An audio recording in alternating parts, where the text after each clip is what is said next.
Hello and welcome to the Ice Guys. This is the show that takes you into the world of the National Hockey League. Every game, every day, from a betting perspective. With pro sports handicappers, Ian Cameron, Alex B. Smith, and various guests from the world of hockey and sports betting. And now, here's your host, Ian Cameron. Welcome to the Ice Guys, Saturday, February the 8th. Ian Cameron, Ryan Robinson, and we'll have Alex B. Smith with us in just a moment as well. The final Saturday before the Four Nations face-off break, the final big card of the NHL season before the break. 14 NHL games on tap for this Saturday, a huge card. We'll break it all down in just a moment. We'll jump right in first to a little recap of Friday and the action we saw last night. A very costly, very poor loss by the New York Rangers. Obviously a team that needs every point they can get for whatever, dreams they have of the postseason. And to lose at home to the Pittsburgh Penguins is a terrible look. A 3-2 loss to the Penguins, a game where, that's just especially the first two periods, Pittsburgh actually outplayed them. Now, it took until the third period for the Rangers to get going, but to only muster 7 shots in that third period. Now, the good news is Pittsburgh did not have a single shot on goal in the third period, but Alex Nedeljkovic was able to make the lead stand up, and Pittsburgh hangs on for a 3-2 win. Just a costly loss. That's all you can say for the New York Rangers last night in that one. The Winnipeg Jets escape past a very game New York Islanders team that had a 2-1 lead after the first period, but Winnipeg with 3 unanswered in the second period. Islanders get it to within 1 in the third, but the Jets hang on. Another great game from Gabe Vilardi, man. He continues to play just awesome right now for the Jets, and a nice 4-3 win. And I'll tell you what, their offense has been humming lately. And if they're going to score 4 goals routinely, and they've done that multiple times of late, they're going to be very difficult to beat when the Stanley Cup playoffs begin. So a nice win there for the Winnipeg Jets. Chicago 6-2 beatdown of the hapless, horrific, pathetic Nashville Predators. Chicago first period over, best bet winner for me and for Alex on the show yesterday. Now 18-3 to the first period over in the last 21 games for the Chicago Blackhawks. And they have still yet to go with 2 straight games without cashing the first period over during this 18-3 run. After every loss, the next game has gone over in the first. So it's been great to see that. Obviously a big win for Chicago. A lot was made of Connor Bedard and the criticism he was given from Paul Bissonnette on the TNT broadcast. Well, he had a great game last night. Power play goal, got an assist on the Seth Jones power play marker as well. I think it's kind of childish. Chicago's social media reacted to it. You got to post the Connor Bedard's highlight with Paul Bissonnette stats. Really, he's just doing his job. Nothing he said was out of line. Everything he said was accurate. A lot of what he said about Connor Bedard's game was right on the money. So I think it's a little childish. Childish is the word, I think, with the way the Blackhawks social media handled it. But nevertheless, great win for Chicago. And for Nashville, turn out the lights. The party is over. The playoff party, that is, was probably already over, but Saros was not very good. That's typical. That's everything. That's Nashville's season in a nutshell. It's not been Marchessault and Stamkos living up to the hype. The defense has not been great. They have not gotten much depth scoring, and UC Saros probably having his worst season in years. Put it all together, and it's a situation where Chicago took advantage of it with a really horrific Nashville team. Like I said, I know Chicago, people will look at it and say, Nashville stinks right now. But for Chicago, you're trying to build up some kind of confidence. So I think it was still a really good game. I like that Landon Slaggert steps up and fights Luke Schenn. That's not his thing. And Luke Schenn's a big fucking guy. So Landon Slaggert dropping the gloves with Luke Schenn, I thought that was great. You like to see that. Colorado-Edmonton was just a nuts, crazy game, wild game, exciting. 3-2 Colorado after the first period. 5 goals in that opening period. Then it started to settle down a bit. Skinner got yanked after the first. Calvin Pickard takes over after that. Only gave up 2 goals, but unfortunately too little too late. Avs hang on for a 5-4 win. I mean, some of this play from Nathan MacKinnon last night was just unbelievable. What did he have? 4 points in the game, 1 goal, 3 assists.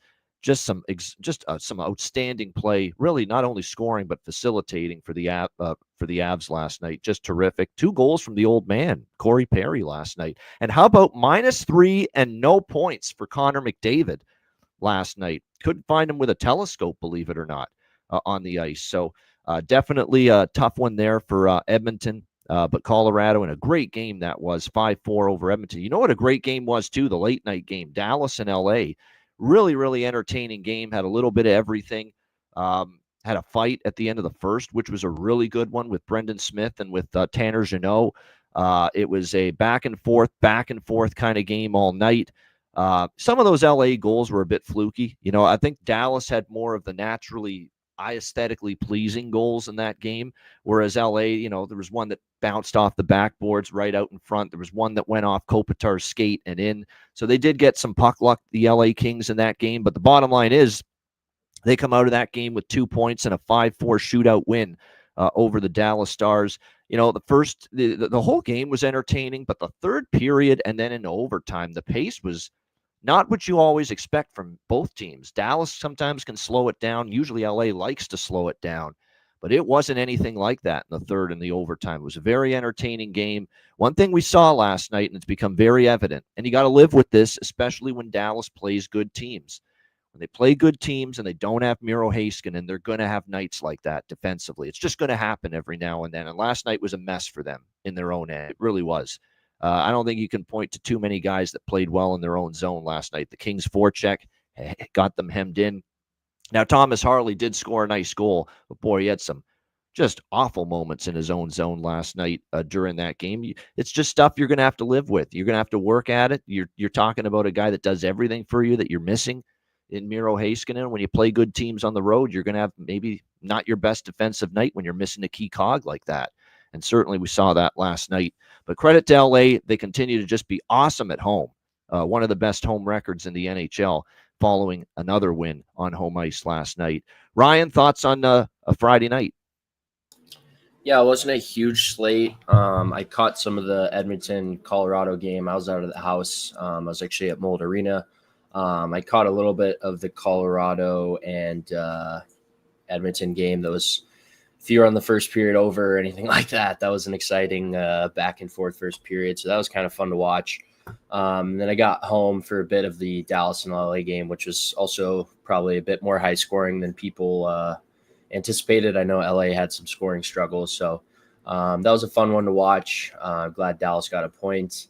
And yeah, you touched on it. Some of those goals were kind of fluky, but it happens, just one of those nights. So not a huge slate yesterday.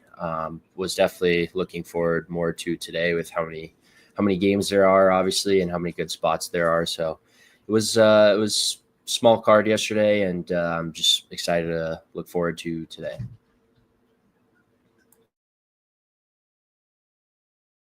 I think you're muted, Ian. All right, there we go. Yeah, definitely a huge card today. I know there's someone in the chat saying, I miss my guy. He's coming. He's going to be here. He's just waiting for his computer's updating. He'll be here momentarily. But yeah, he's on his way. All right, let's get into it. It's a huge slate, obviously. 14 games. We have a time constraint today. I got to admit, we can't go much longer than 1:30 Eastern today. So we're going to really blow through this pretty quickly. A lot of this is me resuscitating and regurgitating the same shit I've said often about a lot of these teams. So no need to go into too much detail anyway.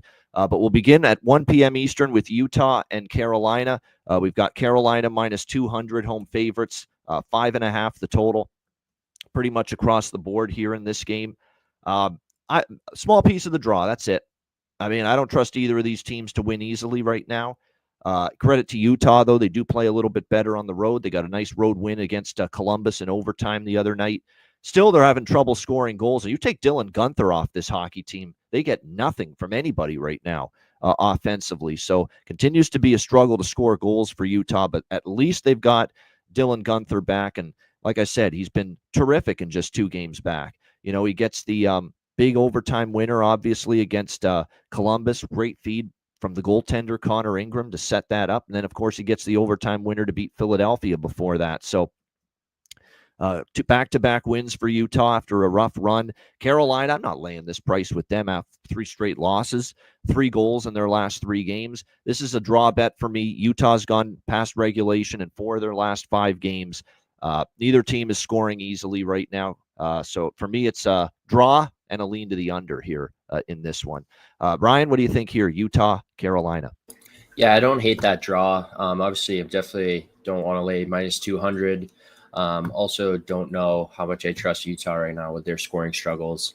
So I might take a small shot with the draw, but I'm staying off this game in terms of sides and totals and everything like that. Take small shot with some Josh Doan props. I always like doing that when he plays and I'm on the show, as well as Dylan Guenther's been heating up. You touched on it. Having him back is definitely big for the Utah Hockey Club. He plays a big role in that offense. So going to look for some spots. I see his goal prop is plus 280, plus 300 range, something like that. So Guenther's never a bad look, but in terms of totals, I'm staying off this game.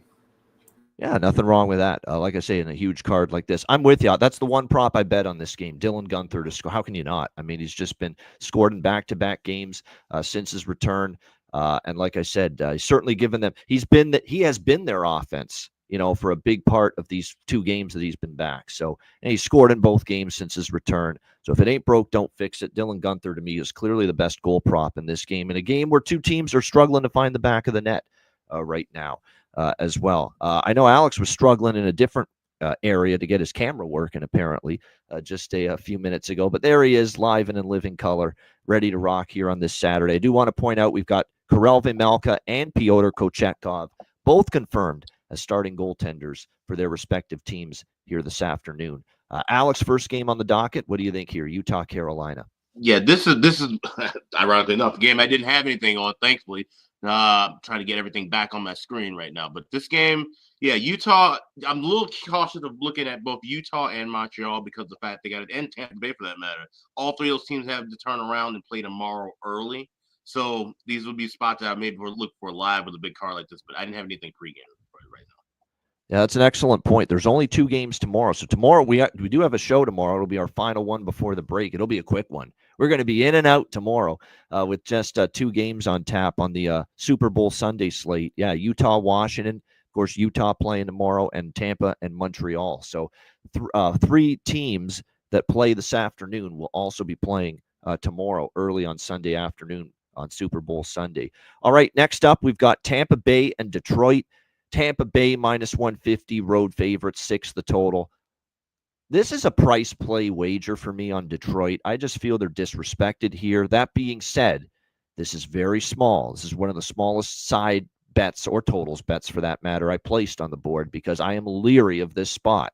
This is a team flying high off a perfect 4-0 road trip, coming back home, and you just worry that this is that lay an egg spot waiting to happen here at home against Tampa Bay. But my price, I had this at minus 125 with Tampa. I got nowhere near having Tampa Bay as minus 150 here in this game. Not to mention they've struggled in Detroit specifically against this Red Wings team of late. So I thought for sure I'd be off Detroit in this spot, because my first thought was this is going to be a really tough spot for Detroit. But at this price, I have to take them at plus 130. Don't love it, but I have to take them at this price, plus 130. It's that simple. Alex Lyon in net for Detroit. Vasilevsky for Tampa. Cirelli is still day-to-day. He missed the last game. We'll see if he returns here this afternoon. This is, by the way, the first of the ABC Saturday hockey afternoon doubleheader today. And Lyon, there you go, Jonathan Davis. Lyon 2-0, a 1.29 goals against average in his career against Tampa. He's got good numbers against them. So I thought for sure I'd be off Detroit. And Detroit has had 3 days off since that road trip, as Rich H points out. That does help them in this situation. So, yeah, I did not think Tampa was going to come out this big as a road favorite, and that's why I'm on Detroit here. I'm on the over by Fecta as well. I think it's worth a look. Detroit's first period over run is starting to heat up again. So first period over, full game over, I do believe are both worth a look here. Alex, what do you think? Lightning, Red Wings. Now, yeah, of these 3 early games, you could take a shot pre-game with Detroit. I think, like I said, want to wait live on this, especially for the totals. I would like for those totals numbers to come down just a little bit more, crossover in the 5.5. I'm seeing 6.5 rather at plus money. So if we can get a 6, and then that first period over, try to get that closer to a plus money price. Would look for that. But Detroit, like I said, I think Tampa is one of those teams. We talked about this kind of the last week and a half. Tampa seems like, they're a veteran team. They have some few guys that are going to this Four Nations tournament. They seem like one of those teams that could use this break, though. This is a team, I think the team just really get ready and riled up for the next 25, 27 games they have to try and get into the thick of things in this wild card race. So this could be a spot where if they're down, and that's something you might see with a lot of these games today. Team gets down after 20, 30 minutes, certainly by after the second intermission, they may just tap out and just hey, we got our vacation plans, we've got our different plans. Let's just call this one a watch and get the hell out of here. So that's something that I feel like we could see here, especially with Tampa having to play another game. So lean with Detroit, and we'll more than likely just jump on stuff in game. Yeah, no doubt. That's a good point with the teams facing their final. If someone's down 4-1 in the third period, final period of hockey action before their break here, is the will to keep fighting and battle back going to be there? You do have to wonder, with some of these teams, if in these situations where they fall behind. That's something to watch for as far as live betting, especially throughout the course of the day. What do you think here in this one, Ryan? Anything you like with Tampa Bay, Detroit? I definitely lean Detroit here. I don't know if I want to take them straight up with their money line. I don't want to take them either, but it's just I thought the price was just ludicrous. I have to bet this price. It's simple as that. I think I'm right there with you. I do like their team total 2.5, over 2.5 is cheap, minus 140. So I don't hate that. I did take a small chance with the first period over. It would have been bigger. Detroit's on a 7-3 run in the first period to the over. Tampa Bay is 1-9 lately to the first period over, though. I still think this game could have some firepower, some goals early. So took a small shot with the first period over. No totals or anything, other totals for me. I think I'm going to take a small shot. Just like you said, that plus 130 is the price is too good not to take it. So that's all for me in this game. New Jersey, Montreal. New Jersey minus 150, road favorite, 6 the total in this game. System play. No, that's not an official system play because we haven't really named it a system play. It's not the system play you're thinking of, by the way, because obviously neither of these teams got shut out in their last game. It's a Jake Allen system play. All I'm waiting for is his confirmation that he's starting in net for New Jersey, and I haven't gotten it yet. We're gonna know in the next 20 minutes when they take the ice for pregame skate, but I would expect it's going to be Jake Allen. Sheldon Keefe, I cannot envision him not giving Jake Allen a start in Montreal against his old team. I got to believe it's Jake Allen. And if it is Jake Allen, it's Montreal team total over for me, 2.5. How many times have we said it? Jake Allen just gives up 3 goals or more. It's happened over and over, except for one game and when he shut out the Flyers about a week and a half ago. You take that out of the box score or out of the game log for New Jersey and for Jake Allen. He's given up 3 goals or more in every single start recently. So Jake Allen's system play, if he is confirmed the starter, Habs team total over 2.5 will be the bet for me if that is confirmed. Alex, what do you think here? Devils, Habs. Yeah, I would tell you on that look because that it makes sense, and obviously Allen's I know we've been talking about that of the week. Who's the weaker of the two goalies? It's clearly Jake Allen. I think it's kind of a not so. I don't know. He has moments, and like I said, this could be one of those spots where if he does play against his old team, he could maybe have a little bit of a stronger outing overall, but it still doesn't mean he ends up winning the game. He still could give up 3 or 4 goals. And this is a Habs team, like I said, with having a game tomorrow as well. They want to get a win in one of these 2 games. I think that's got to be important for them to at least get some just kind of boost of getting a win at home before heading into this break after having that tough road trip. It may not come today. It might come tomorrow. So this is one where I'll be looking just at totals. First period, full game if we get Allen, and I might tell you what that Habs team total is. I like the over, but I'm going to do an Alex B. Smith with this. Not at 6. I'm going to wait. Maybe we get a 5.5 here at plus money or something. That's what I'm looking at here. I do think we'll see goals, but I'm waiting for that 5.5 here to show up. Not betting it pregame at 6 here in this one. But I am betting that Montreal team total over pregame if indeed Jake Allen is confirmed in net. And like I said, Montreal is actually offensively the last 2 games finally picked up again. 4 against San Jose, 3 against LA. In the loss at the end of that road trip against the Kings. So that's all we need from them. 3 goals, and I think it's definitely doable. here. And by the way, this is that traditional, historical Super Bowl weekend doubleheader, afternoon doubleheader. This is going back to me as a little kid in the late 80s, early 90s, that Montreal has played these back-to-back home games, Saturday afternoon, Sunday afternoon of Super Bowl weekend. It's been this way for my whole life, pretty much. Probably even further back, most likely. But certainly for my existence on this earth, Montreal has played these back-to-back home games on Super Bowl weekend. And both of them in the afternoon, too. Yeah. I think Washington started doing it, maybe in the 90s or 2000s? Yes. Being the other team to host a home game on Super Bowl Sunday? Yeah, them for sure is on the Sunday. They've always done it. Saturday, they don't have one today, but they've always had one on the Sunday. For Montreal, it's been Saturday and Sunday. For all these years. And back-to-back at home. And this is the first, of course. Tomorrow, they're at home again versus Tampa Bay. And that'll be tomorrow on Super Bowl Sunday. Ryan, what do you think here, New Jersey, Montreal? Yeah, I really like that Montreal team total over 2.5, minus 125 range. I think that's a really good play, especially if Allen is confirmed. I do like Jack Hughes and Cole Caulfield goal props. I know they're best buddies, and they're going to want to best each other. I think Hughes has like 17 points in 11 games against Montreal or something like that. So it's definitely a team that he likes to find the score sheet again. So I'm going to be looking at those two, and that's it for me for this game. I like where you're going there, Jonathan, with Palat. Palat's starting to click a little bit. If you've noticed here, Andre Palat here, the old vet, 2 goals in the last 4 games and 3 points in the last 4 games for New Jersey. I like that as far as a value prop for New Jersey here in this game this afternoon. Worth a look. You look at on the Montreal side of the equation, even Brendan Gallagher got on the board the other day. Don't always see that, but Alex Newhook, someone that's been a lot more noticeable lately. 4 consecutive game point streak, did score a goal in that mix, maybe an Alex Newhook too, potentially. And yeah, as Russell Deck notes, still no Nico Hischier, and of course they lost to Vegas in their last game without him.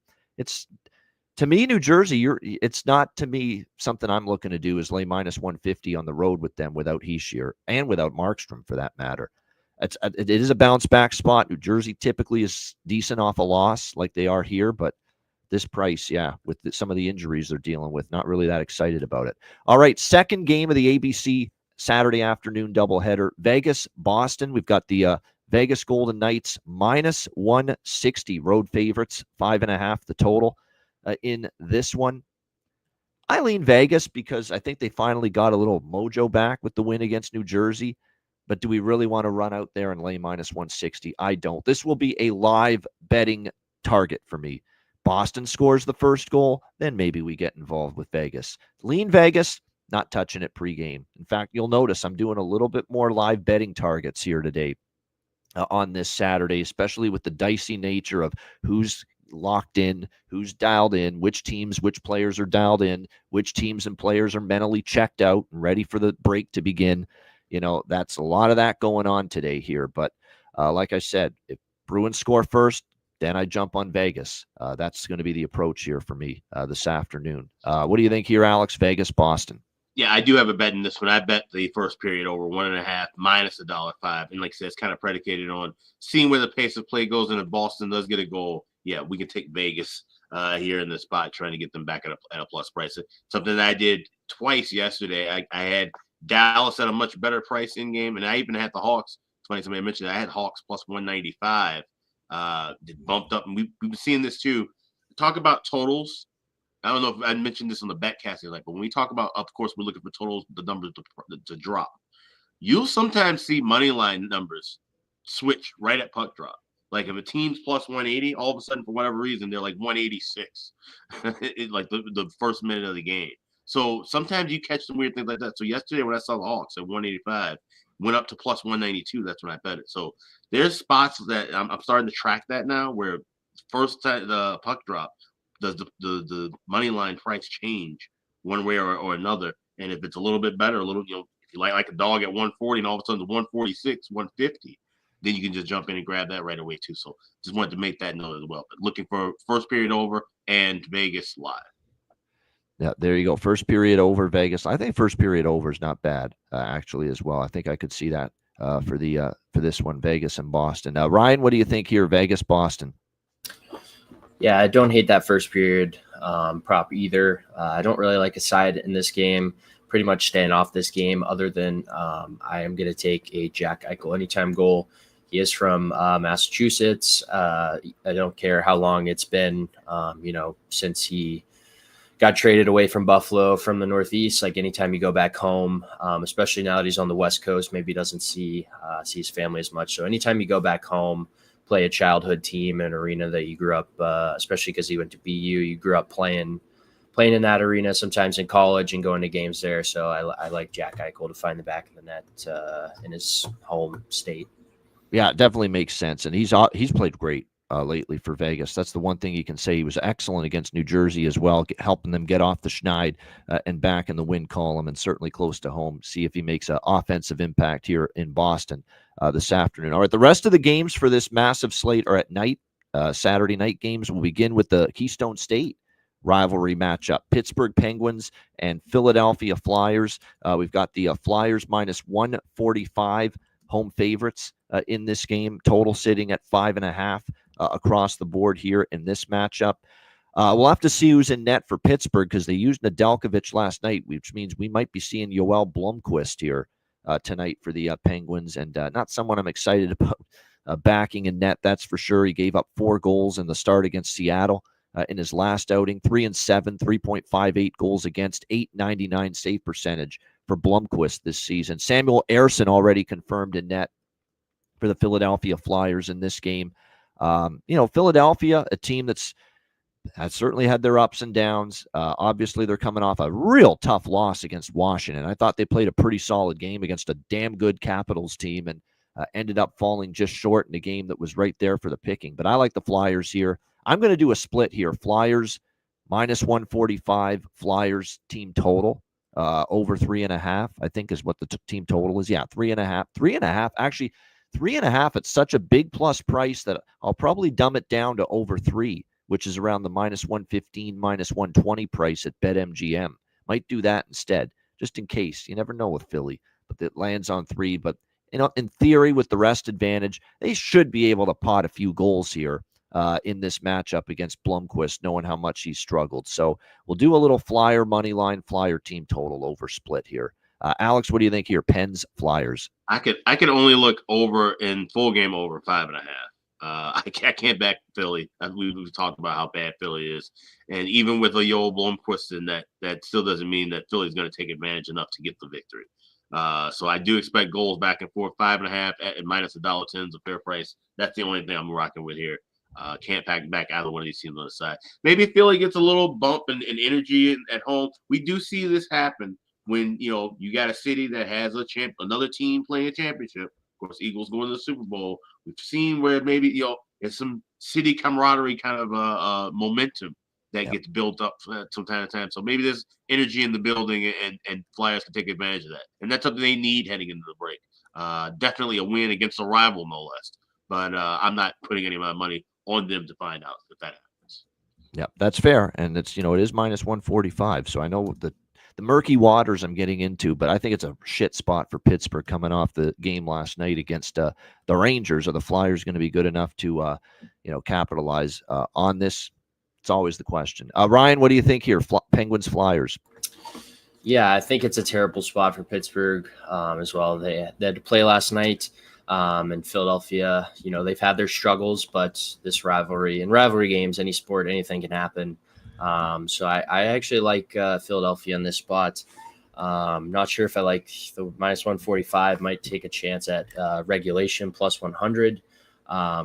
Pittsburgh's missing Crosby and Malkin, and although they got it done yesterday, I could see him running out of gas today right before the break. So I definitely lean Flyers here, and that's all I'm on pregame in this. Yeah, I was going to say, let's not forget that Malkin and Crosby were out yesterday, and I know they beat the Rangers, but they're not going to win routinely without those two guys.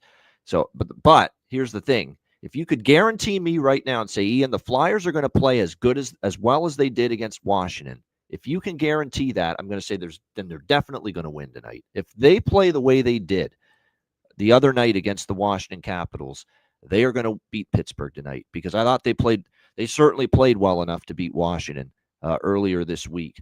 So keep that in mind. Yeah, it's the Dad's trip, but they got their win for the Dads last night. The Dad's trip isn't undefeated either. Let's keep that in mind. The Dad's trip is not undefeated. And I've seen teams, especially this year, maybe more often than I've seen in years past, lose on the Dad's trip. Well, and the strength for the most part was the mom's trips, right? Yeah. I thought the mom trips were a little strong, and then certain teams of the dad trip, like Vegas is dad trip. That's like damn near automatic. But yeah, it varies with teams. And by the way, we might be seeing the debuts of both of the new Flyers, although Peltier may not go. Kuzmenko's good to go. I think for Peltier, it's a health issue with him. Not available Saturday. He does not have visa issues, but will not be in the lineup, Jacob Peltier. So they'll just wait to put him in after the Four Nations break. But I think Kuzmenko is in tonight for the Philadelphia Flyers, so we'll keep an eye on that for sure. All right, Chicago and St. Louis. St. Louis minus 240, home favorites, 5.5 the total here in this game. This is a pretty brutal spot for Chicago. You know, they played last night, big 6-2 win against Nashville. Now you go on the road back-to-back here, rested St. Louis Blues team. That being said, St. Louis 1-6 in their last 7 games. Is that a team you feel comfortable laying minus 240 with? No, not really. You know, things have cooled off for Jimmy Montgomery and crew the last few weeks.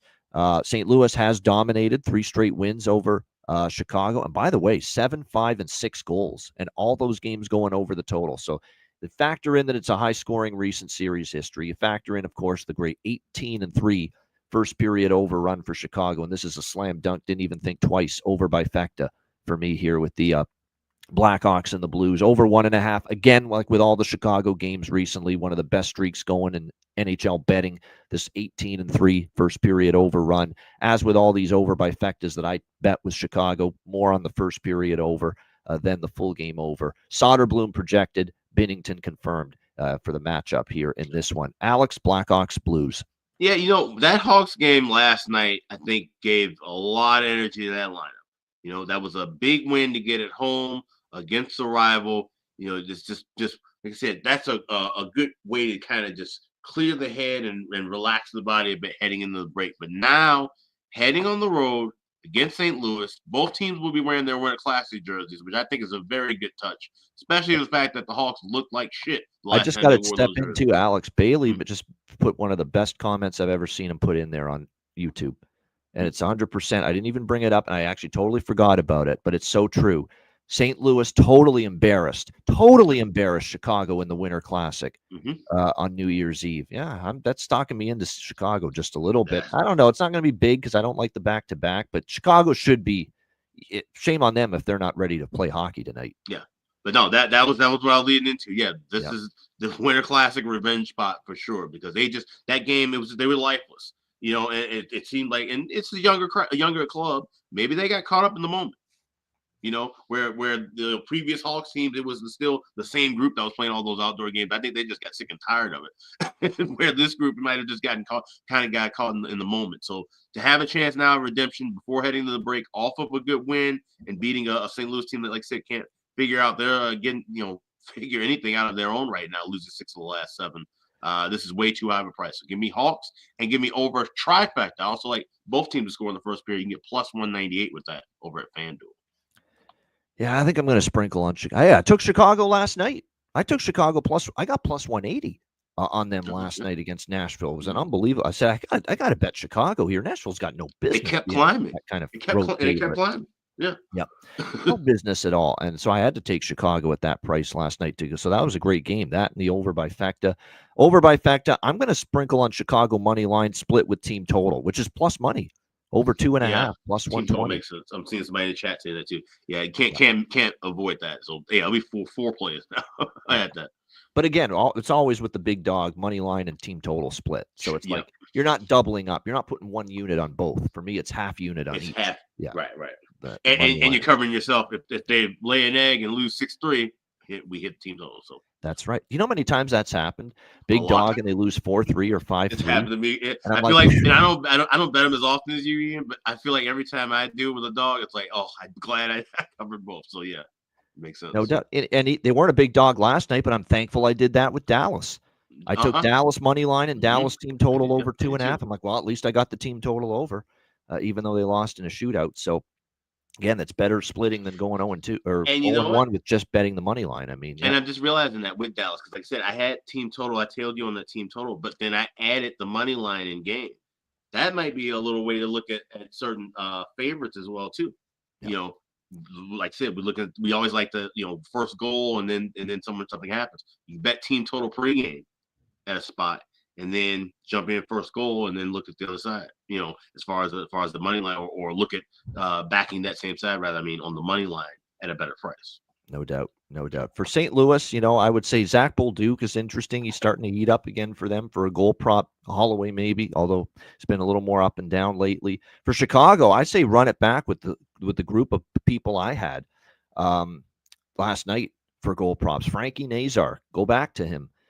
Take a shot with Landon Slaggert again. Bedard may be starting to heat up. And the one I like the most is, again, elephant hands. Ryan Donato is showcasing himself for the deadline. He is on fire right now. He's on a roll. 2-goal game last night. Ryan Donato is absolutely trying to showcase himself right now. Certainly playing like it for Chicago. Ryan, what do you think here, Chicago, St. Louis? Yeah, I don't really want to take a side here. I did hop on that Chicago team total at plus money, over 2.5, plus 105. I could definitely see them getting 3 goals, especially carrying that big win last night, carrying some momentum over. Last game before the break, they want to end on a high note, so I do like that Chicago team total over.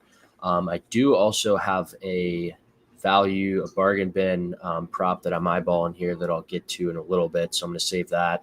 But yeah, that's it for me for this game. All right, good stuff there. And again, we've got Soderblom and Binnington, likely the goalies there in that one. All right, next up, we've got the New York Rangers and the Columbus Blue Jackets. Rangers minus 145, road favorites. The total here sitting at, it looks like 6.5, actually 6.5. So shop around. If you like the under, get 6.5. If you like the over, find a 6. Definitely you should be able to get the better number within either side of the total that you like in this game. So this is either I bet Columbus or I pass. I'm just deciding if I want to bet Columbus.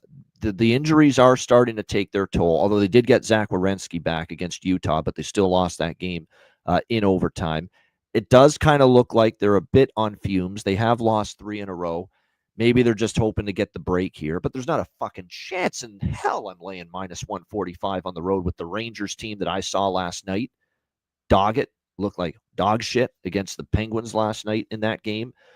So this is a Columbus or pass. I'm going to wait to see who's in net. I'm going to wait to see what the lineup looks like, because you never know with Columbus, with still Fabro and Shinikov and Goodbranson and Jenner and Marchenko and Monahan out. Merzlikin's confirmed in net for Columbus. It will be Jonathan Quick here, not surprising, with Shesterkin starting last night back-to-back. And now they're going to give Jonathan Quick this. And Shesterkin's actually out for a week to 2 weeks. Molly Walker, Rangers reporter, she reported it earlier, and 1 to 2 weeks absence for Igor Shesterkin for the New York Rangers. So this is definitely Jackets or pass. Jonathan Jackets. I probably will be on that for sure. Jackets team total over 2.5 in this game for sure. Probably on that. Certainly lean to the money line. Just waiting to see who's in net, or not who's in net, but the lineup, the forward lineup, and the D for Columbus with all the injuries. But there's not a chance I'm taking the Rangers and laying a price with them here on the road. And yeah, 15-6 is a home underdog, says John, for Columbus, no doubt. And Quick, there you go. Quick lost 4 straight on the road. He's given up 5, 6, 5, and 3. So maybe there's an over too. Certainly would lean that way. Alex is back. Alex, Rangers, Blue Jackets. Yeah, this is a path for me. This is the Rangers. I mean, after last night, who the hell is laying a price with this team right now? But at the same time, Columbus, as much as we like their form, Columbus is a team that I have circled to back out of the break. I don't know. This might be a little bit of a trickier spot here. So this is one that I kind of just had circled out.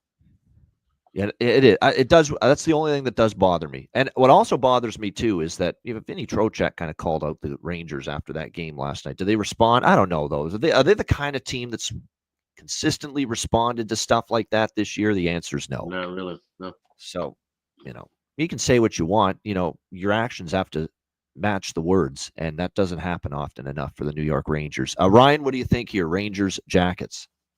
I think team totals are the only way to go in this game. I don't I don't trust either. I definitely don't want New York at -145. Not sure if I want to back Columbus.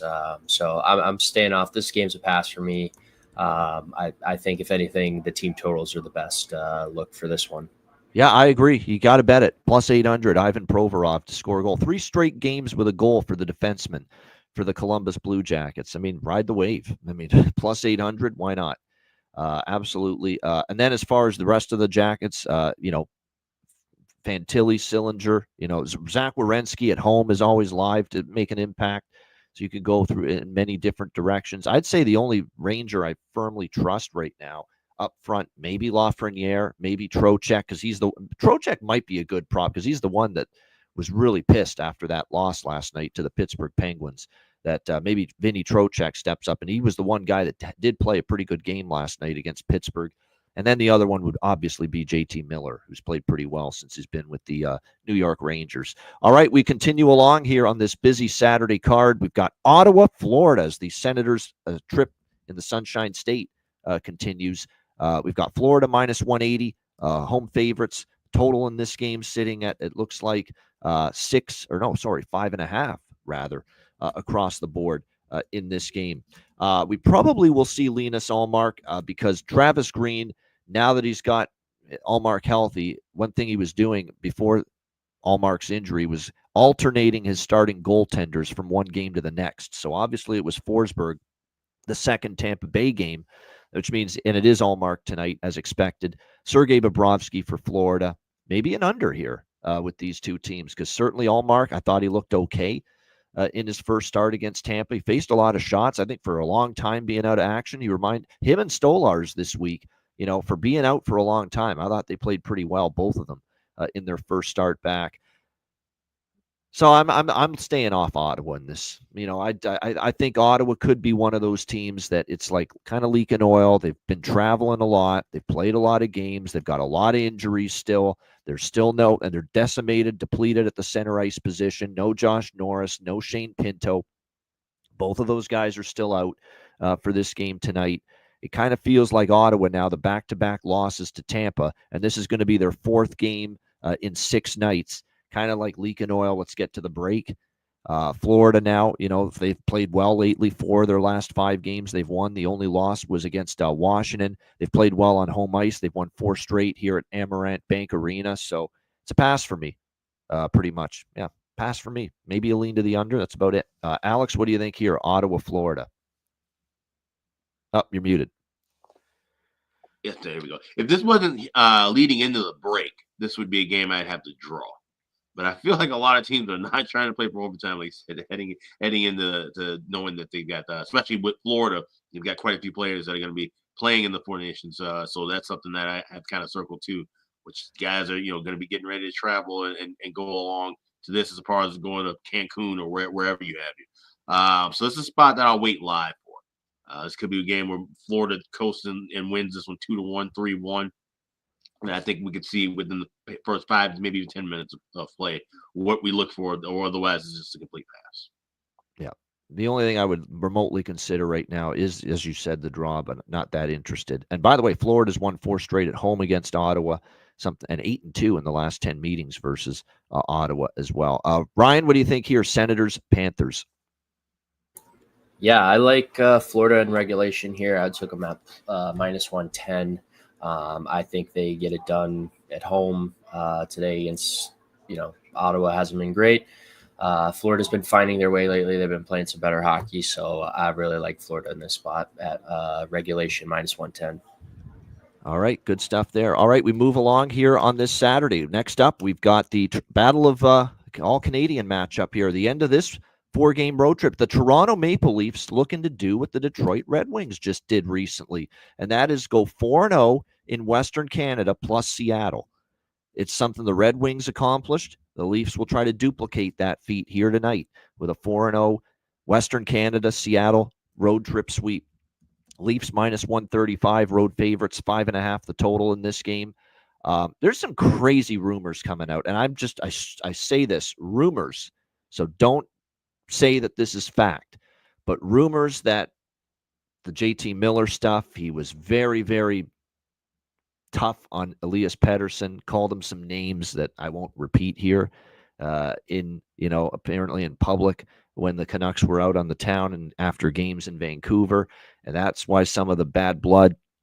There was a reported, now this is rumors, we don't know if this is true, incident with Tocchet was meeting with the team, the players behind the scenes, and apparently called out JT for some turnovers he had in the previous game, and JT threw a temper tantrum, grabbed the tablet that Tocchet had and threw it across the room, and just all kinds of crazy stuff we're hearing. Now, again, we don't know if this is true, and apparently a couple days later he was traded, so to the New York Rangers. So apparently the timing with these reported incidents fits, but it doesn't mean it was totally true. But it's just something I read that someone seems to think this happened. So either way, Vancouver's clearly had a lot of issues behind the scenes, as we know. We thought maybe the JT Miller trade would, kind of, calm the waters a little bit, maybe lead to this team having an uptick in their play. I guess if you consider beating San Jose in overtime 2-1 an uptick, you can. They did have a great shutout win against Colorado, but it was really Demko who was outstanding in that game. They have won 2 in a row, though. So we'll see if they can continue that here against the Toronto Maple Leafs, who have been just awesome on this road trip. Getting Nyes and Tavares back at the beginning of the road trip was significant. Marner came back after that. So they're starting to get healthy again, this Leafs team. Quinn Hughes, day-to-day monitoring of his status. He actually might be back tonight. It's going to be a game-time decision for the Vancouver Canucks. So obviously we know how important and valuable Quinn Hughes is to this team. So here's the dilemma. I think Toronto knows they've stunk in Vancouver for as long as I've been alive. I think they are aware of that.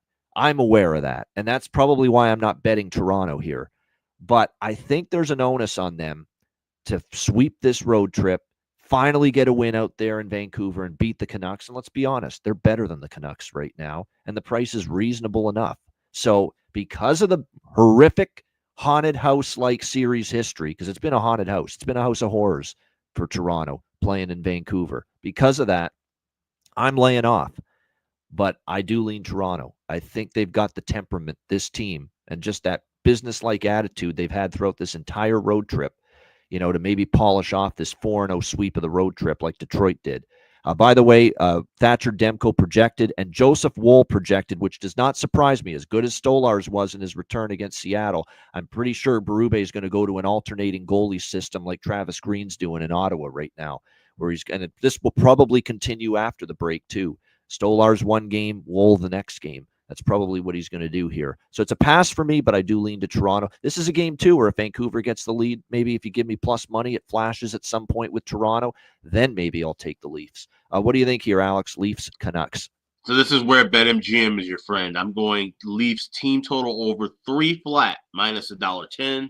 Because right now you either laying 170, 175 with 2.5, or at 3.5 plus 130. 3.5, like I said, this is negligible. I go 3. Because it could fall right on 3.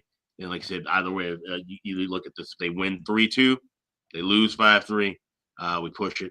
But I feel like if they can get out of their heads whenever they play, and for whatever reason, like I said, the struggles have been for a long time when they go to British Columbia. If they can figure that out, just get some goals here, we'll just cash with that. But I'm not going to lay 135 right now. If I see where they're getting momentum and they're scoring, and maybe Vancouver can kind of go back and forth with them, I can try and pick off something live. But team total is the only thing I like here.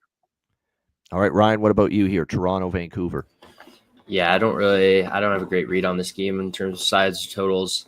I cashed with Matthew Nyes last time I was on the show as my bargain bin. He scored in 3 straight games. Not sure if I'm going to take him for a goal, but I do like point prop minus 120 in that range. He's been playing well since he came back from that injury. He's still playing, with Matthews and Marner and those guys, and gets power play time. So I think his point props are definitely worth a look in this one. So that's all I'm on pregame. I don't hate the first period over in this. I kind of lean towards that, but I might wait a couple minutes in the game live and see if there's 3-4 minutes without a goal, and then hop on it. Yeah, for me, for goal props, don't overthink it. I mean, they're scoring in almost every game right now. Matthew Nyes and me and Bobby McMahon. I mean, they've been phenomenal here for the Leafs. I mean, so I'm going right back to that. Well, goal props for both of them here tonight against the Vancouver Canucks. All right, next up, we've got Buffalo and the just sinking like a stone Nashville Predators. Nashville minus 125 home favorites, 6.5 the total in this game. Now, firmly aware of the fact that if anybody can screw up this opportunity of a lifetime, it's the Buffalo Sabres. But I'm on Buffalo, plus 105. We will fade Nashville anytime there's a minus sign next to their team name for the rest of this goddamn season. It's that simple. Anytime this team's favored, count me in. Buffalo, there's not even any more analysis that needs to be said after that. Buffalo, and I'll split it with the team total as well for the Buffalo Sabres. Because it's going to be useless Onanen tonight probably on the back-to-back as well for the Nashville Predators in net. Alex, Sabres, Predators. Yeah, this might be a game where I can only look team total because it's just still hard for me to back Buffalo. But then now I look at that, and then I'm laying once again. They're playing better though. They are Buffalo the last little bit. I know. This is just a pass. This is a pass because I certainly can't back Nashville. I wish this was somebody else they were playing. If it was anybody else, then any other bad team too, for that matter, and we'd be getting this price. I can't back Buffalo and I can't back Nashville. So. They have won 4 in a row, but they have all been at home. Now they go on the road, and the road record is 9-16. It's not great. I get it. I mean, but I have to take them. Anytime Nashville's a favorite, I'm fading them the rest of the season. Period. Oh, and especially on the road. Cut and dried. Nashville's a road favorite. Yeah, that has to be like an automatic play almost. Yeah. I'm okay with that. I'm okay. Buffalo team total and money line split. Ukko-Pekka Luukkonen projected for the Sabres. And by the way, the one thing that is concerning is I'm seeing Dylan Cousins on the injury report, although it looks like he's going to play, likely to play. Game time decision, though, for the Sabres. Obviously, they've been without Tage Thompson, but he's a game time decision. He could return after missing the Columbus game the other night, and a game that Buffalo was still able to win, by the way. But they might have both of those guys in here tonight. And like I said, Onanen already confirmed for Nashville in this one. Ryan, what do you think here? Sabres, Predators. Pass. I don't like this game at all. I hate this game. That says all that needs to be said about the trust factor in Buffalo. For as bad as we want to fade Nashville, yeah, I get it. Yeah, I get it. I'm going to be that guy that's daring to be bold here and trust this team. All right, next up, we've got the New York Islanders and Minnesota Wild. Minnesota minus 160 home favorites in this game. Total sitting at, it looks like 5.5 shaded to the under here in this matchup. This is a draw for me. I mean, that's pretty cut and dried here as well. I mean, Minnesota minus 160. No, thank you. Especially the way the Islanders have been playing. I mean, even in the loss last night, it was a pretty good effort from the Islanders in Winnipeg against the Jets, losing 4-3. I mean, they were in that game pretty much from start to finish. But it is a tough spot back-to-back for this Islanders team. Draw is the slam dunk for me, just because you got East versus West. I could see it being a tight 1-goal game late.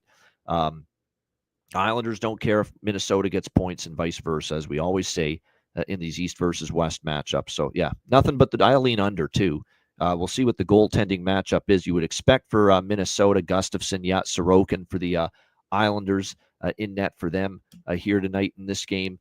Probably goals few and far between, you would think. I mean, Minnesota has been a dead nuts under team without Capri. I mean, just playing this trap, just clog up the neutral zone style of hockey ever since he's been out. So it's under or pass for me with the total. Alex, Islanders Wild.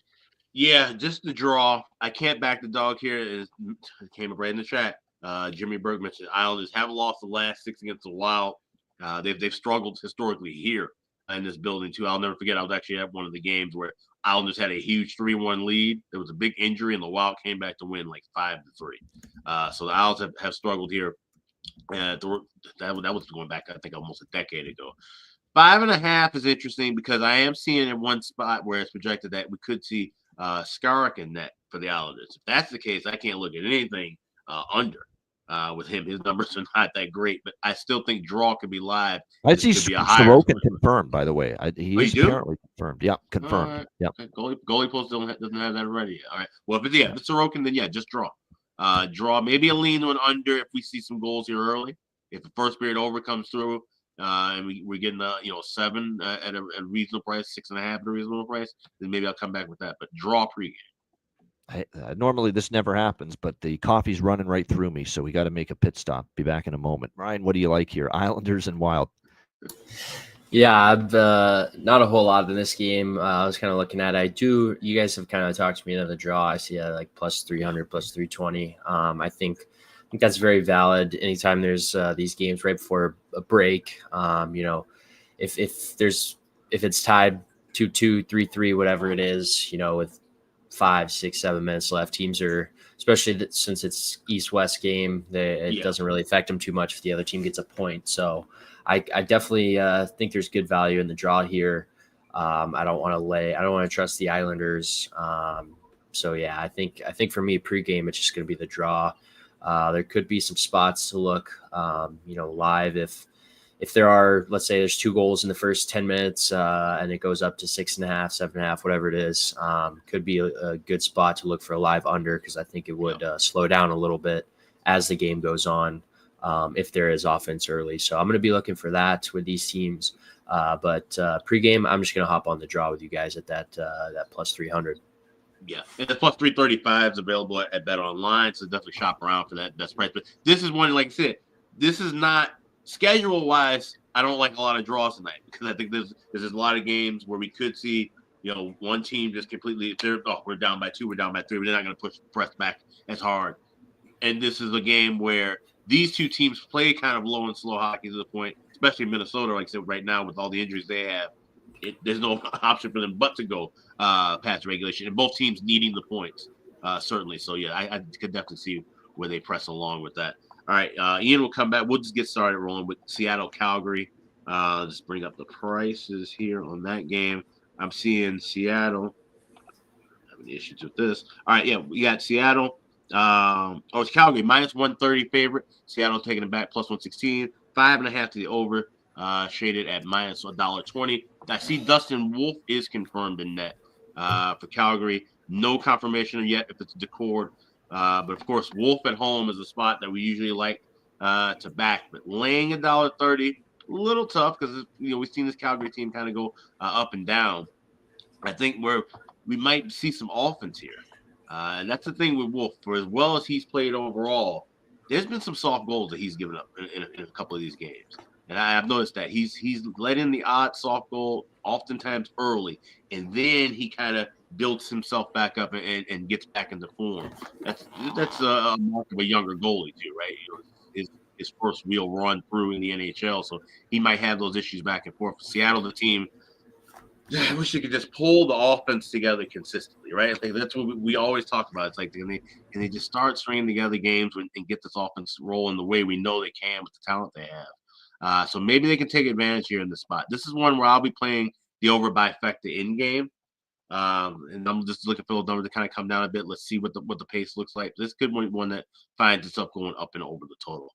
Ryan, what do you like in that one? Seattle taking on Calgary. Yeah, I'm kind of right there with you. I agree with that. Looks like Calgary is 5-2 against the spread in the last 7 playing Seattle. So, they've covered against Seattle as of late. Seattle's been an over team as well lately. But I don't know if I want to trust. I lean Calgary in terms of sides. I don't know if I want to trust them with that minus 130, minus 135, whatever it's moved to. But I do like something I do like is Dustin Wolf. His saves prop, I see it's 23.5. Seattle has been averaging almost 30 shots per game the last 5 games. And he's a guy that when he gets a lot of action, he's been solid. So I do like Wolf to be sharp at home for this one. So yeah, I definitely lean Calgary, but I don't know if I want to take that price with him. So I'm just on his saves prop pregame. Okay. All right. Toss it up. All right, Ian, throw it back to you. Seattle and Calgary. I think I have to take Calgary here. I lean that way for sure. I mean, Seattle's a hard team to back right now at this point in time. But like you guys said, and it is Dustin hungry like the Wolf. He is confirmed. Dustin Wolf in net for the Calgary Flames. It's just tough right now. Seattle's not got much going for them. I mean, and we've talked about this ad nauseum, where there's games where they get held to 1 goal and they play okay defensively. And then there's the games like Detroit. They score 4, they lose 5-4. They score 4 against Anaheim, they lose 6-4, and they give up goals. So they just have not had everything going for them at both ends of the ice so far this season. Joey Decord's projected in net for Seattle. Keep in mind, he's played a lot of hockey, and we've talked about how he's not played nearly as well lately. I think maybe fatigue's setting in for him. He needs the break, I think, a little bit. Does Ales Stechka get the opportunity? Stechka, does he get the opportunity here in net tonight? We'll see. But Decord is projected right now. Eileen Calgary here. Probably will bet him small, -130.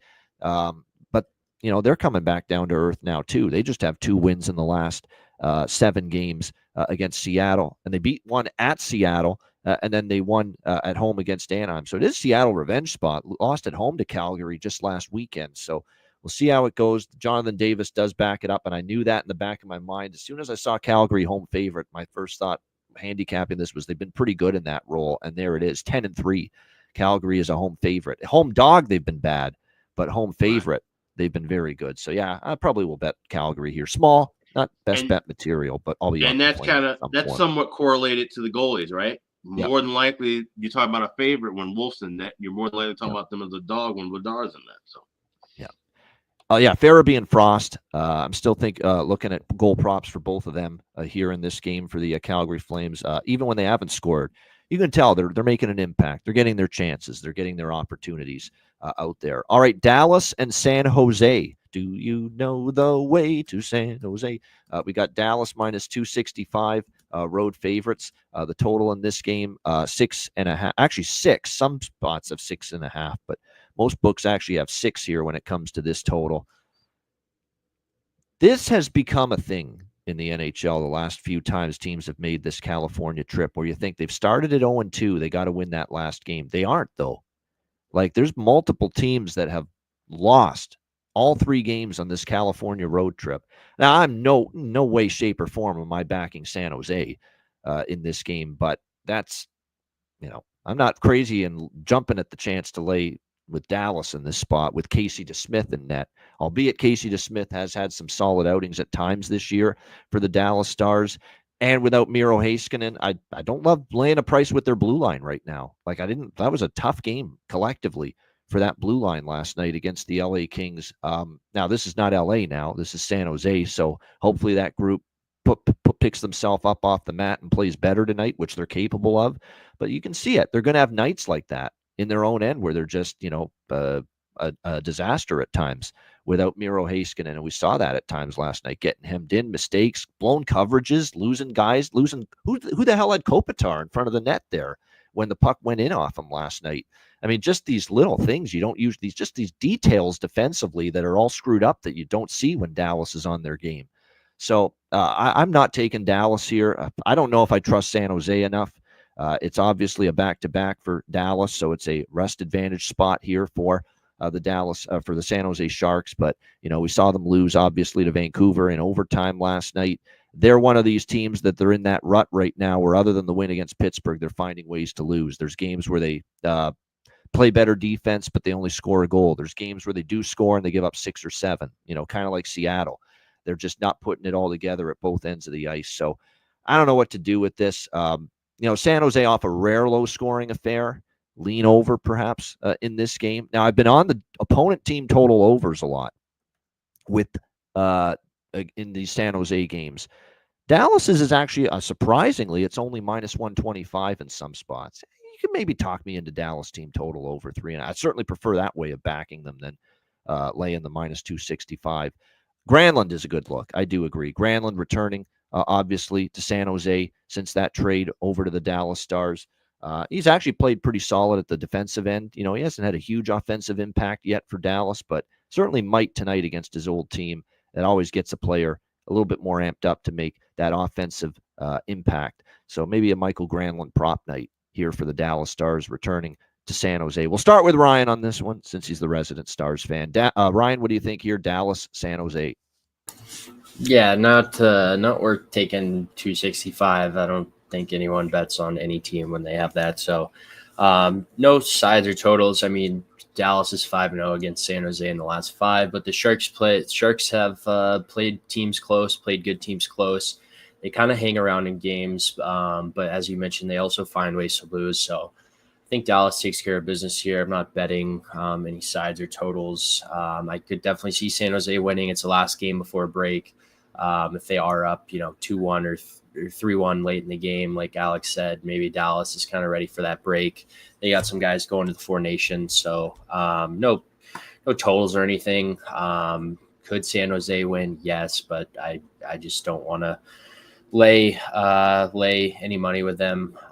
Dallas is going to want to end the trip well. So I do like also Granlund. He hasn't scored yet with Dallas. He's playing his former team. He just got traded like a week ago.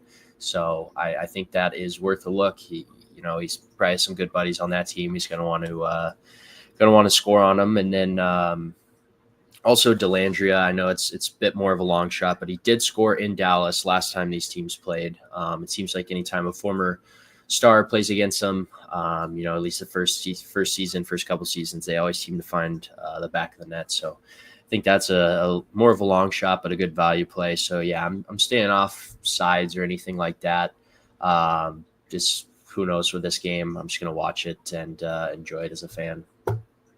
By the way, I want to point out Seattle, first period over against Calgary. I'm on that. I'm actually on over by Fecta there, but more so first period over. First period overs continued. I can't believe I glossed over that, but yes, yeah. Seattle first period overs have been absolutely spectacular. 15. They're the next Chicago as far as first period over dominance. 16-3, I should say now to the first period over for them in the last 19 games. So there you go. Definitely liking that. As far as first period over Seattle, and a smaller on the full game, but more so on the first period over with Kraken and Flames. All right, Alex, what do you think here? Dallas, San Jose. This is one where I like Sharks team total, getting 2.5 plus 105. Like I said, Dallas having issues on that back end. This is something that we got to, remain. Obviously, as they come back from the break, maybe we see, update on Haskin, and we can see what. If they make any kind of moves, which that's another thing I want to point out too that I was reading and I didn't know about this. There's no trade freeze during the next couple of weeks, so there could be some guys that get moved, during the break as well. So that's just something that of note that I thought was really interesting. I was reading that this morning, but yeah, Dallas is a team that I would be looking to back and do stuff with after the break.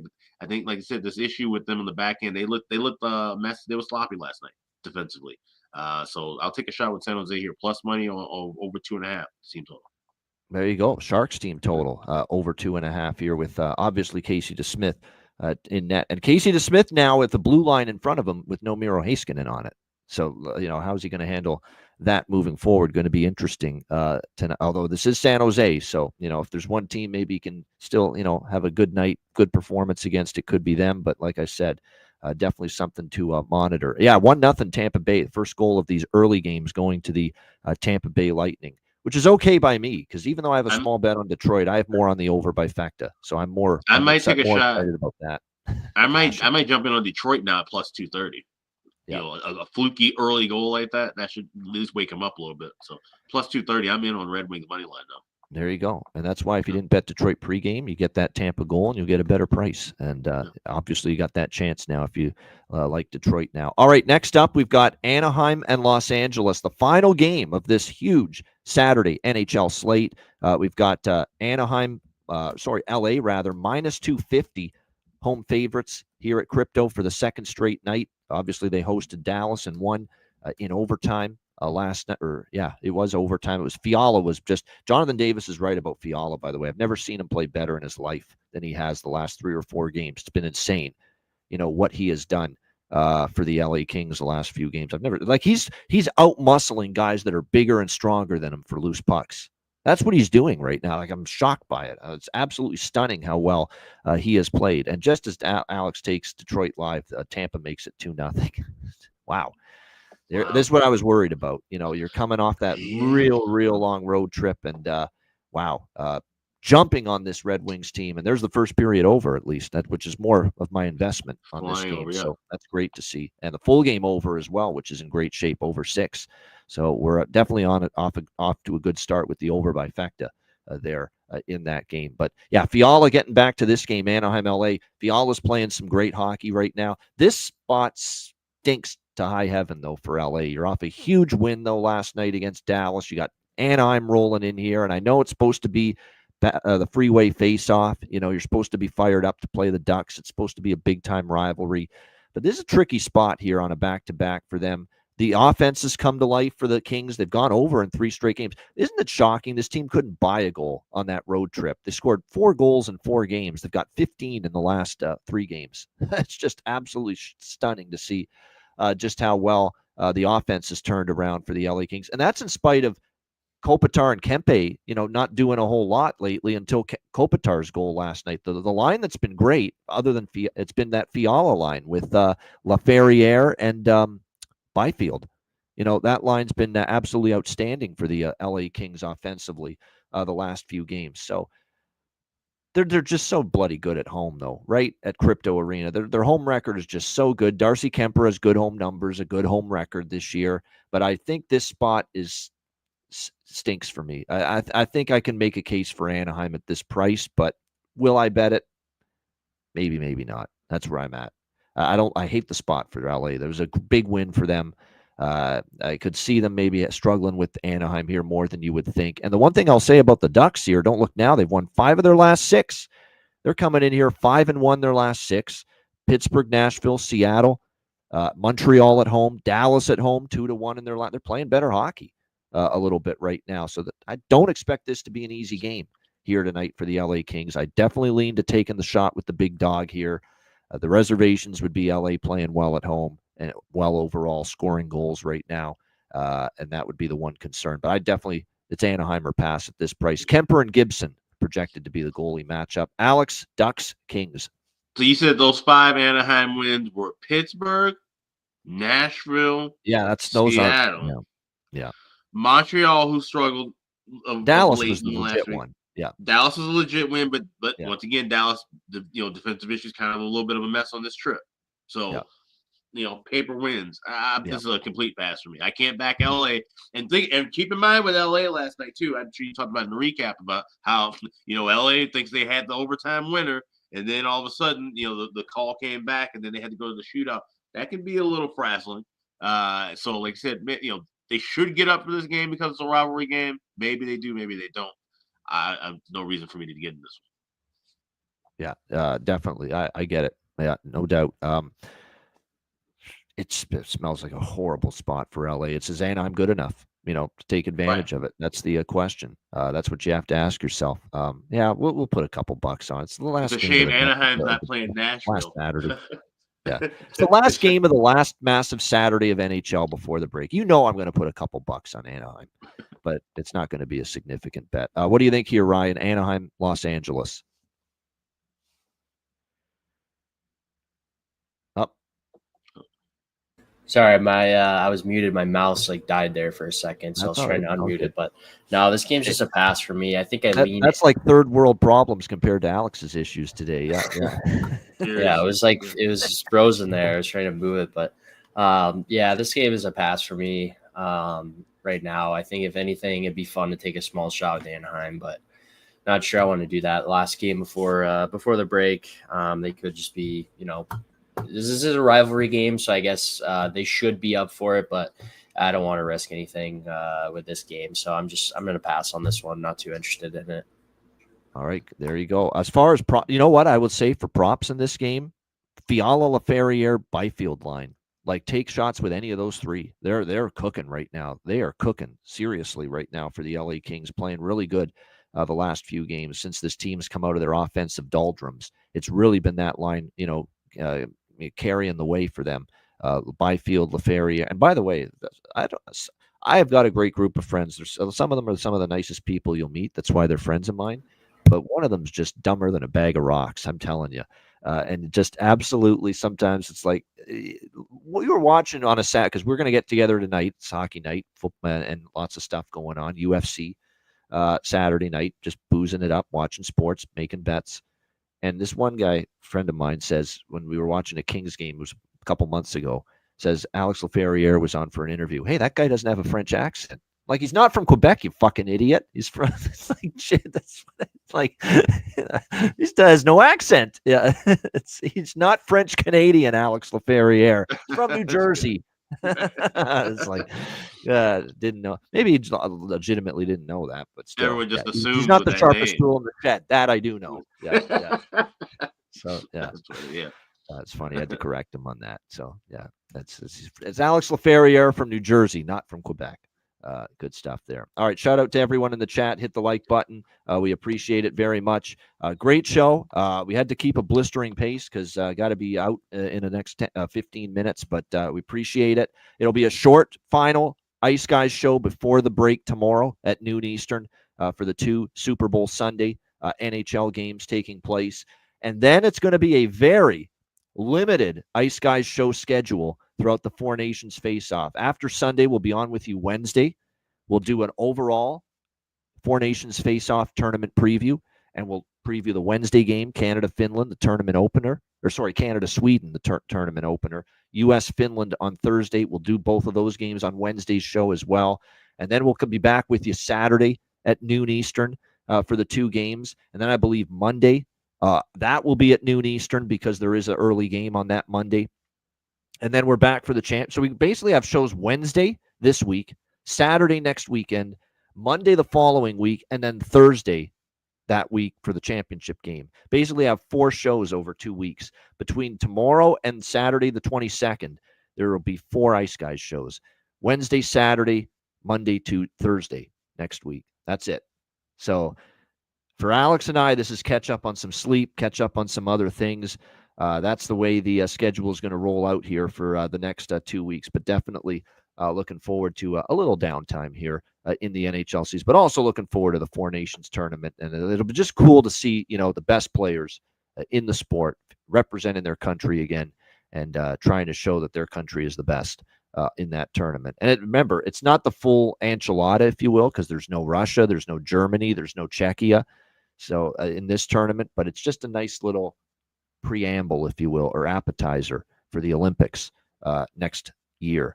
All right, patreon.com/Ice Guys. Make sure you sign up, $10 per month. Again, goalie charts, totals charts, power ratings, daily Ice Guys, betting cards, sides, totals, player props posted each and every day on the Patreon page, and all other bonus content available there as well. And again, your subscription goes a long way to supporting the show, keeping it going long term. So make sure you get there. Make sure you sign up. We've got tons more Patreon exclusive live betcasts coming up to March and beyond. We'll do one free betcast at the end of February, but we'll have multiple Patreon exclusive live betcasts every month, March and beyond this NHL season. So make sure you get on board. Just $10 per month, patreon.com/Ice Guys.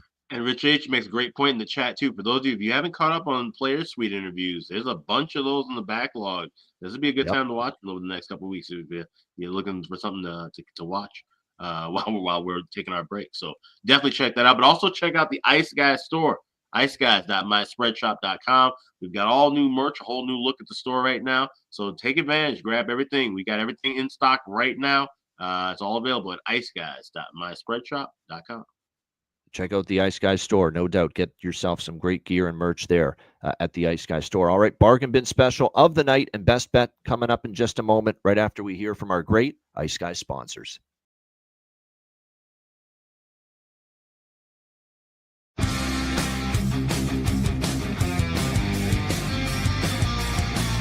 Support for the Ice Guys podcast is provided by Boston Hemp Incorporated, Tailgaters Social, and a big thank you to all that subscribe to the Ice Guys Patreon page.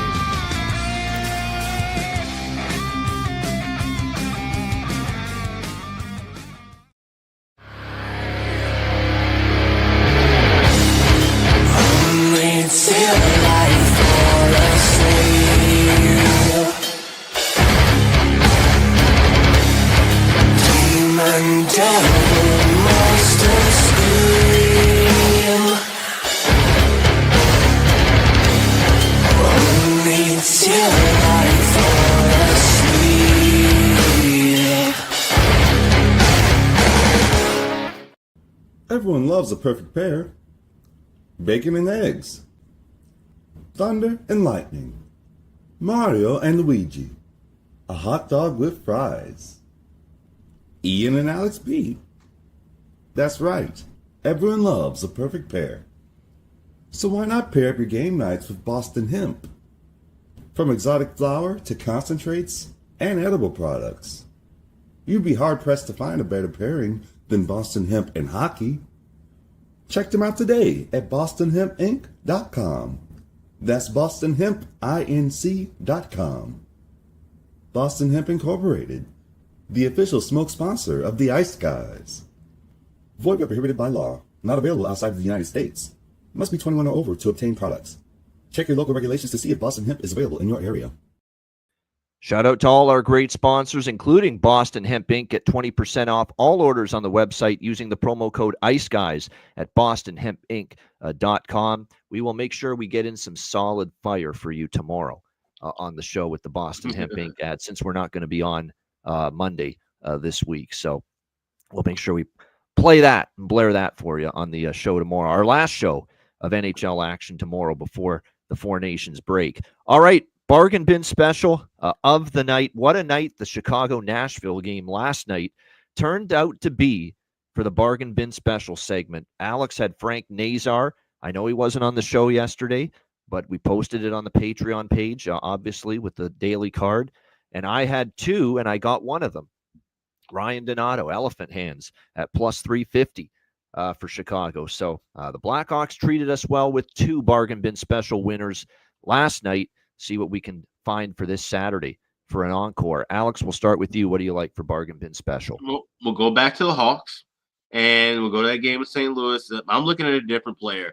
I'm looking at the captain, Nick Foligno. You can get him anytime goal scorer plus 500. Like I said, this team did not show up and play well last time they took on the Blues, and they're up at Wrigley Field for the Winter Classic. I think this is going to be one of those games where the captain gets things rolling. Like I said, the captain's truly the leader of this club as far as I'm concerned.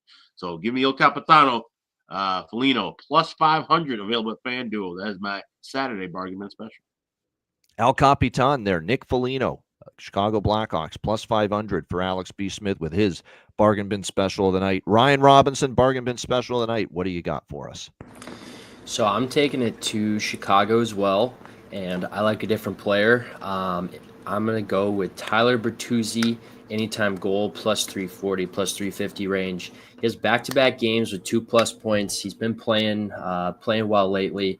He found the back of the net twice against Vegas a couple games ago. So I look for, as you mentioned, Alex, the veteran presence on this team is going to have to step up, and they're looking for revenge after that, laying an egg in the Winter Classic. So give me Tyler Bertuzzi, anytime goal scorer, plus 340 for my bargain bin special. All right, there we go. Tyler Bertuzzi, two Blackhawks for the bargain bin special for Alex and Ryan.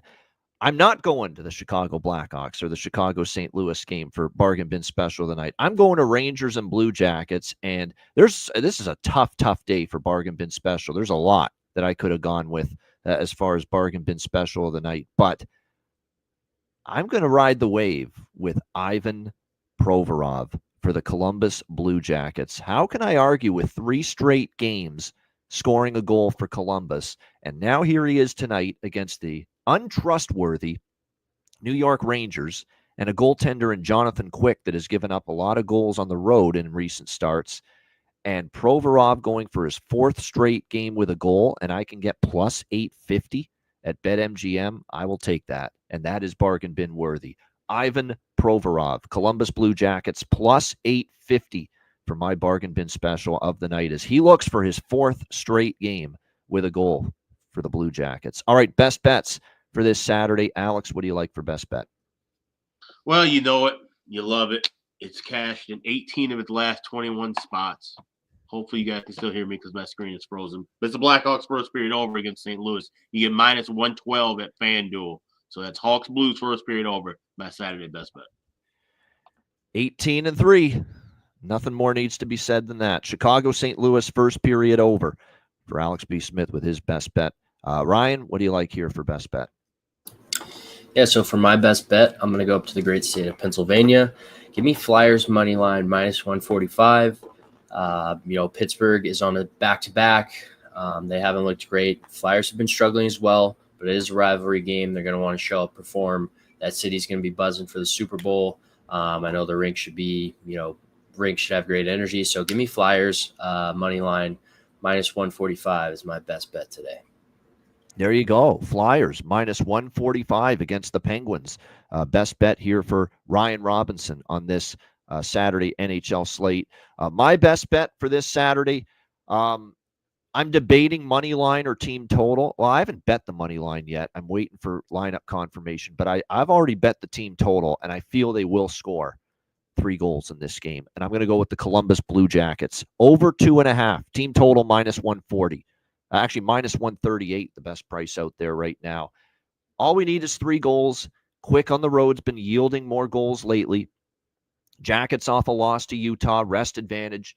And I think all we need is 3 goals from them. I think they can deliver it. Columbus team total over 2.5, -138 for my best bet here for this Saturday NHL card. Shout out to everyone in the chat. We appreciate it very much. Hit the like button on the way out. And like I said, our last massive Saturday card of the NHL before the break. So we hope for everyone it is a profitable one. A reminder, the Ice Guys is live 7 days a week, Monday to Friday, 2 p.m. Eastern, Saturday and Sunday, noon Eastern. If you can't watch the show live, download the Ice Guys podcast in audio form on all major podcast platforms. For Alex B. Smith and Ryan Robinson, I'm Ian Cameron. Have a great Saturday. Enjoy the games and good luck. And we will be back with you tomorrow on Sunday, noon Eastern, for another edition of the Ice Guys.